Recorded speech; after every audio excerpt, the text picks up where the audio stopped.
प्रिय विद्यार्थियों, आप परीक्षा दे रहे हैं। आगे कुछ दिनों में हिंदी विषय की भी परीक्षा होगी।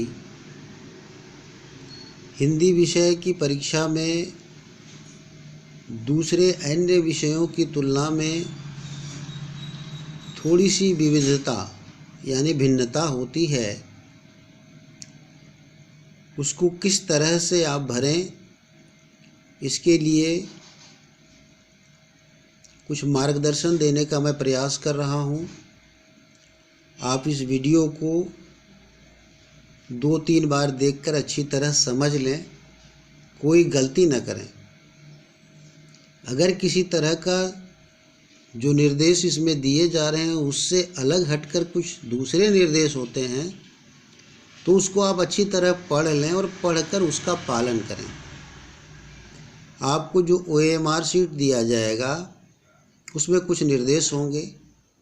आप एक परीक्षा दे चुके हैं और तब तक एक आध और परीक्षा दे चुके होंगे। आपके पास पर्याप्त अनुभव भी होगा। फिर भी कुछ गलतियां विद्यार्थी अक्सर कर बैठते हैं। मैं चाहता हूं कि वो गलतियां आप न करें। इसके लिए ये वीडियो मैं बना रहा हूं। आप इसको 2 बार 3 बार देखें। मैं एक OMR शीट का प्रारूप भी आपको साझा कर दूंगा, भेज दूंगा। आप उसको भी देख लेंगे ध्यान से। सबसे पहले जो आवश्यक विवरण वो तो पहले से ही भरे रहेंगे, यानी आपका नाम, आपका रोल नंबर, पिताजी का नाम या जो भी विवरण चाहिए था वो सब भरा रहेगा। आप केवल उनको जांच लें, उसमें कोई छेड़छाड़ आपको नहीं करनी है। उसके बाद आप केवल नीले या काले गहरे रंग की स्याही वाले, ऐसा ना हो कि स्याही फीकी फीकी लगे और आप जब डार्कन कर रहे हैं तो ऐसा लगे कि उसमें पेंसिल से ब्लैक किया गया है। वो नहीं, एकदम डार्क कलर वाले कलम का आप उपयोग करें। जेल पेन वगैरह का उपयोग ना करें, बॉल पॉइंट पेन का उपयोग करें। जिस तरह देखो ये लिखावट है, ये हमने गहरे डार्क रंग के कलम से उपयोग किया है, ठीक उसी तरह से तुम उपयोग करोगे। प्रश्न पत्र का कोड, जो प्रश्न पत्र मिलेगा उस प्रश्न पत्र के ऊपर कोड लिखा रहेगा। उसके लिए इस तरह का बॉक्स बना हुआ है जिसमें प्रश्न पत्र कोड संख्या लिखना है, तो आप उस कोड को वहाँ पर लिख देंगे। ध्यान रहे, यहाँ जैसे 3 डिजिट हैं, ये 3 घर हैं, ये 3 घर के बाद एक स्लैश रहेगा, फिर एक बॉक्स, फिर एक स्लैश, फिर एक बॉक्स। तो इस तरह से पहले ये 3 डिजिट जो रहेंगे हम उनको लिखेंगे।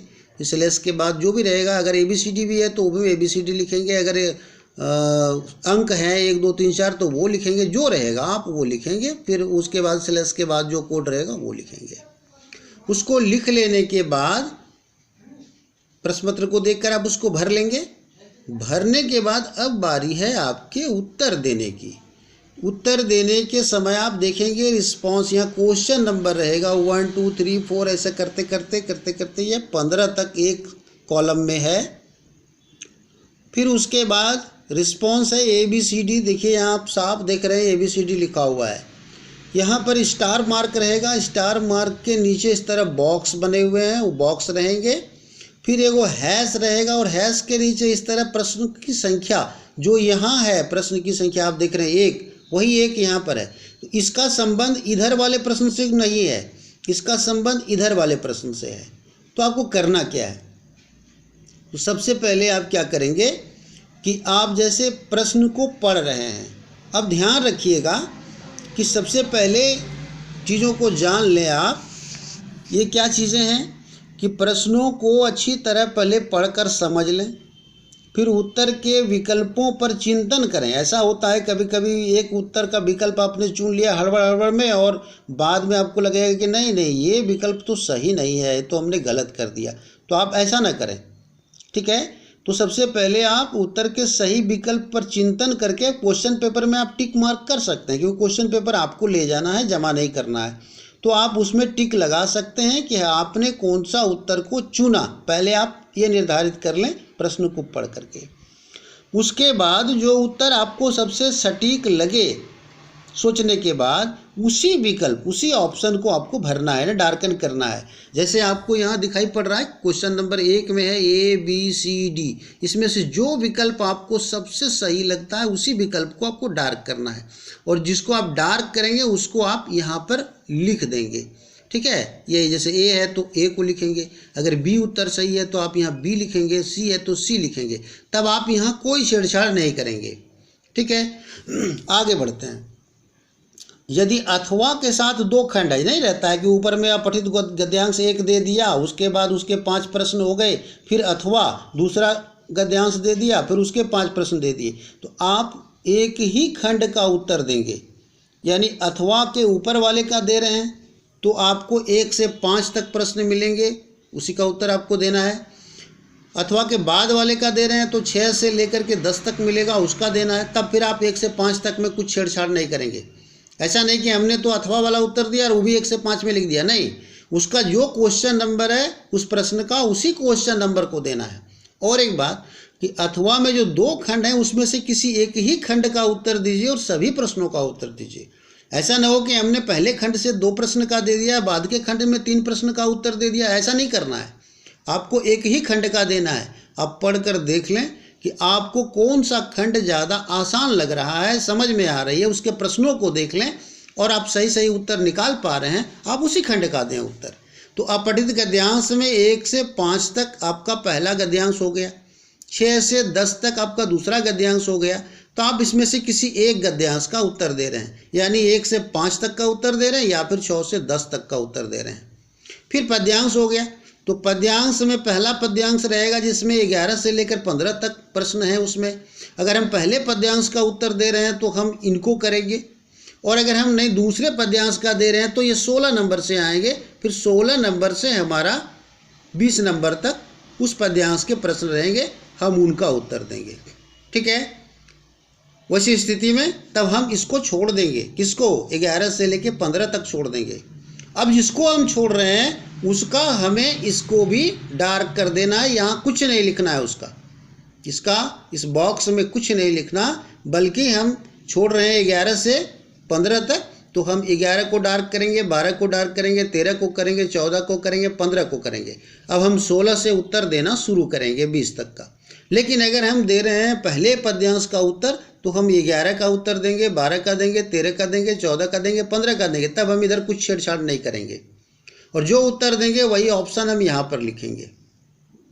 वैसी स्थिति में तब हम क्या करेंगे कि हम 16 से 20 तक का उत्तर नहीं दे रहे हैं, फिर हम जब नहीं दे रहे हैं तो हम यहाँ पर छोड़ देंगे और इस भाग को उसका जो है डार्क करेंगे। ठीक है, अब एक और प्रश्न बात आती है कि जिस खंड में 5 प्रश्न दिए हैं, अक्सर ये व्याकरण में रहेगा, परंतु 4 का उत्तर आपको देना है, लिखा रहेगा कि नहीं 4 का उत्तर दें, तो उनमें से केवल 4 का ही आप उत्तर दें, 5 का उत्तर न दें।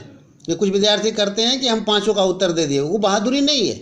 आप प्रश्न को पढ़ें, सोचें, जो जो प्रश्न आपको अच्छे लगे उन प्रश्नों को आप टिक लगा लें पहले प्रश्न पत्र में, और बड़ी सावधानी से आपको डार्कन करना है, काला करना है। फिर उसका रिस्पॉन्स आप देंगे जिनका आप उत्तर दे रहे हैं।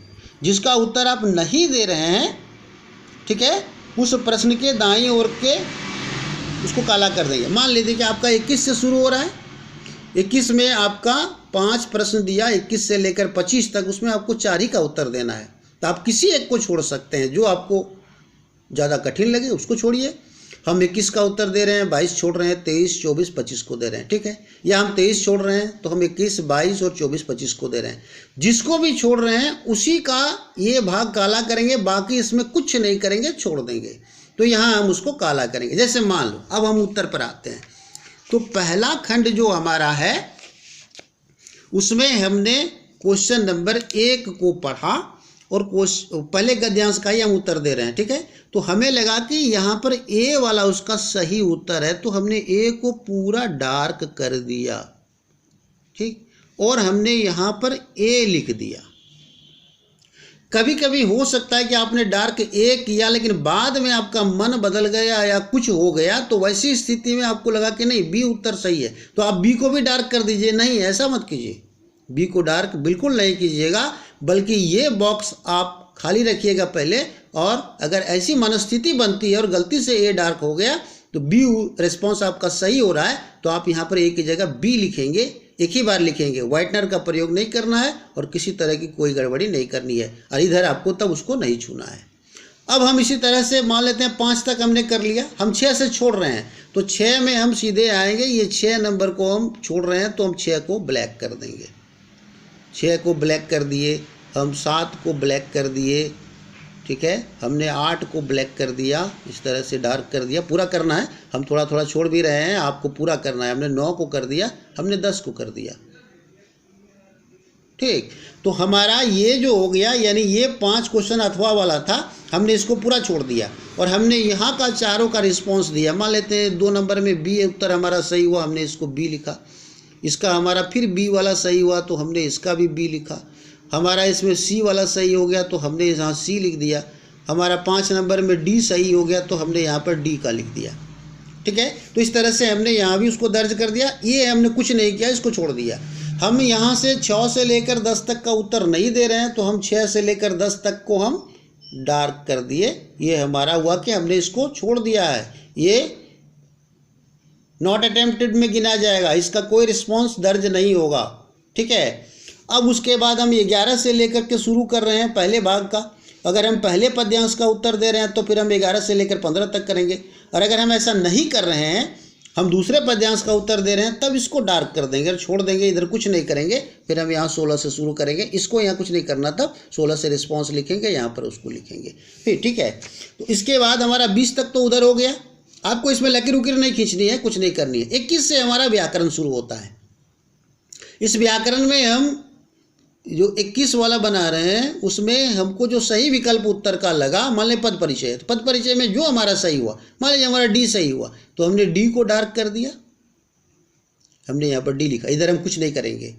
हम 22 नंबर को छोड़ रहे हैं, हम 22 नंबर का उत्तर नहीं दे रहे हैं, हम उसके जगह पर इसको काला कर दिए, फिर हम 23 का उत्तर दे रहे हैं, मान लीजिए कि हमारा सी ऑप्शन सही है, हम 24 का दे रहे हैं, हमारा बी ऑप्शन सही है, हम 25 का उत्तर दे रहे हैं, ये हमारा ए ऑप्शन सही है, तो हमारा ये हो गया, हमने इसको छोड़ दिया, इसको हमने कुछ नहीं किया, पूरा देखिए छोड़ा है, लास्ट में हमने यहाँ पर डार्क कर दिया है, ठीक है। तो ये प्रक्रिया आप अपनाएंगे और इस पद्धति से आप उत्तर देंगे। याद रखिए, अथवा का कोई एक खंड लेना है और पूरे उसी खंड के सभी प्रश्नों का उत्तर देना है, जो ऑप्शन सही लगे उसको डार्क करना है और उसको यहाँ पर लिखना भी है, इधर आपको उसको कुछ नहीं करना है, ये उसी का क्वेश्चन नंबर है लेकिन आप नहीं छुएंगे। हमने अथवा का दूसरा भाग छोड़ दिया था जिसका क्वेश्चन नंबर 6 से लेकर 10 तक है, हमने इधर कुछ छेड़छाड़ नहीं किया, कुछ नहीं लिखा, लेकिन इसको डार्क कर दिया, यानी हमने इसको अटेम्प्ट नहीं किया है, हमने ऊपर वाला अटेम्प्ट किया है, ऊपर वाला हमने रिस्पॉन्स दे दिया, हम नीचे वाले को अटेम्प्ट नहीं कर रहे हैं, इसलिए हम नीचे वाले पर इसको काला करके छोड़ रहे हैं। अभी हमने इसको छोड़ दिया है पूरी तरह पद्यांश को, क्योंकि गद्यांश की तरह ही आपको पद्यांश को भी करना है, जिस खंड को आप करेंगे उसी खंड का आप रिस्पॉन्स देंगे। अगर आप इसको कर रहे हैं पहले खंड को तो 11 से 15 तक आप रिस्पॉन्स देंगे, उसी रिस्पॉन्स को लिखेंगे जैसा हमने यहाँ ऊपर लिखा है उसी तरह। दूसरा खंड आप छोड़ रहे हैं तो दूसरे खंड को आप इस तरह से इधर ब्लैक कर देंगे। अगर आप दूसरे खंड का उत्तर दे रहे हैं, पहले खंड का नहीं दे रहे हैं, पहला पद्यांश आपको कठिन लगा तो आप इसको छोड़ करके इसको इधर से कर दीजिएगा कि नॉट अटेम्प्टेड में हम यहाँ चले आएंगे, इसको ब्लैक करके हम चले जाएंगे और तब हम इसका रिस्पॉन्स दर्ज करेंगे। अगर हम दूसरे खंड का उत्तर दे रहे हैं तो पहले खंड को छोड़ रहे हैं तो फिर हम यह रिस्पॉन्स को ब्लैक करेंगे, उसको यहाँ दर्ज करेंगे, इधर हम कुछ नहीं करेंगे। अब हमने व्याकरण भाग से किन्हीं 4 का उत्तर वाले के लिए आपको बताया है कि 4 के उत्तर में आपका ये डी ऑप्शन सही है, पहले का हमने डी दिया, 21 नंबर को हमने छोड़ दिया, 22 नंबर को हमने कोई रिस्पॉन्स नहीं दिया, हम ये क्वेश्चन का जवाब नहीं दे रहे हैं तो हम यहाँ इधर दाहिने तरफ इसको ब्लैक कर दिए। फिर हमने 23 का उत्तर दिया है, हमने 24 का दिया, हमने 25 का दिया। फिर हमारा अगला पद परिचय के बाद वाक्य आएगा तो वाक्य का शुरू होता है 26 से लेकर 30 तक, फिर उसी तरह से अगला आएगा और फिर इसी प्रक्रिया को अपनाते हुए आप सही जवाब देंगे। कोई व्यवधान हो, कोई परेशानी हो तो आप इन्विजिलेटर से ज़रूर पूछ लें, जो आपके कक्षा में इन्विजिलेटर रहेंगे वो आपको अच्छी तरह से समझा देंगे। हड़बड़ा करके गलती आप न करें, बिल्कुल सही उत्तर दें और सही पूरा का पूरा अंक जैसे आपको मिले इसका आप प्रयास करेंगे। तो अच्छी तरह से आप इसको समझ लें, इस वीडियो को 2-3 बार देख लें, मैं इसका फ़ोटो भी आपको भेज दूंगा। आप सावधान रहें और बढ़िया से परीक्षा दें, ठीक है। आपका भविष्य मंगलमय हो।